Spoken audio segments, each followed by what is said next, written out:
ನಮಸ್ಕಾರ ಕರ್ನಾಟಕ. ಕ್ರಿಕೆಟ್ ಅಂದ್ರೆ ಕೇವಲ ಆಟ ಅಲ್ಲ, ಅದು ಒಂದು ಭಾವನೆ. ಎಷ್ಟೋ ತಂಡಗಳು ಕಪ್ ಗೆದ್ದಿರಬಹುದು, ಆದರೆ ಸೋತರೂ ಗೆದ್ದಷ್ಟೇ ಪ್ರೀತಿ ಪಡೆಯೋ ತಂಡ ಜಗತ್ತಿನಲ್ಲಿ ಒಂದೇ ಇದೆ. ಅದು ನಮ್ಮ ರಾಯಲ್ ಚಾಲೆಂಜರ್ಸ್ ಬೆಂಗಳೂರು.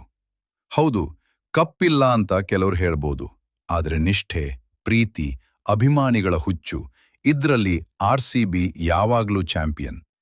ಒಮ್ಮೆ ಚಿನ್ನಸ್ವಾಮಿಯ ಆ ಕೆಂಪು ಸಮುದ್ರವನ್ನ ನೋಡಿ, ಅದು ಸ್ಟೇಡಿಯಂ ಅಲ್ಲ, ಅದು ಭಾವನೆಗಳ ಹಬ್ಬ. ಇಲ್ಲಿ ಗೆಲುವಿಗಿಂತ ಹೆಚ್ಚು ನಿಷ್ಠೆ ಸಂಭ್ರಮಿಸ್ತದೆ.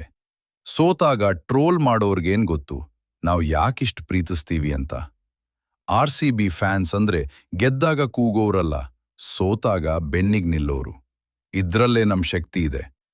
ಈ ಕಥೆಯಲ್ಲಿ ಒಂದು ಹೆಸರು ಹೇಳದೇ ಇರೋಕ್ಕಾಗಲ್ಲ. ನಮ್ ರಾಜ್, ಕಿಂಗ್ ಕೊಹ್ಲಿ. 18 ವರ್ಷ, ಒಂದೇ ತಂಡ. ಇದು ಕೇವಲ ಲಾಯಲ್ಟಿ ಅಲ್ಲ, ಇದು ಪ್ರೀತಿ. ಅವರ ಕೋಪದಲ್ಲಿ ನಮ್ಮ ಆಕ್ರೋಶ ಇದೆ, ಅವರ ಗೆಲುವಿನಲ್ಲಿ ನಮ್ಮ ಹೆಮ್ಮೆ ಇದೆ. ಮತ್ತೆ ನಾವು ಯಾರು? ನಾವು ಬರೀ ಫ್ಯಾನ್ಸ್ ಅಲ್ಲ, ನಾವು ಈ ತಂಡದ 12ನೇ ಆಟಗಾರರು. ಸ್ಟೇಡಿಯಂನಲ್ಲಿರ್ಲಿ, ಟಿವಿಯಲ್ಲಿರ್ಲಿ, ನಮ್ಮ ಸಪೋರ್ಟ್ ಯಾವಾಗ್ಲೂ ಅವ್ರ ಜೊತೆಗೆ. ಎಲ್ರೂ ಕೇಳ್ತಾರೆ, ಯಾಕಪ್ಪ ಇನ್ನೂ RCB ಇಷ್ಟ ಅಂತ. ಅವ್ರಿಗೆ ಗೊತ್ತಿಲ್ಲ, RCB ಅನ್ನೋದು ನಮ್ಮ ರಕ್ತದಲ್ಲಿ ಬೆರ್ತು ಹೋಗಿದೆ. ಮರೆ ಬಂದ್ರೂ ಕಾಯ್ತೀವಿ, ಸೋತ್ರೂ ಬೆಂಬಲಿಸ್ತೀವಿ. ಪ್ರತಿ ಸೀಸನ್ ಒಂದೇ ಡೈಲಾಗ್, ಈ ಸಲ ಕಪ್ ನಮ್ದೇ. ಆದರೆ WPLನಲ್ಲಿ ನಮ್ಮ ಹೆಣ್ಣು ಮಕ್ಕಳು ಕಪ್ ಗೆದ್ದಾಗ ನಾವು ಪಟ್ಟ ಸಂಭ್ರಮ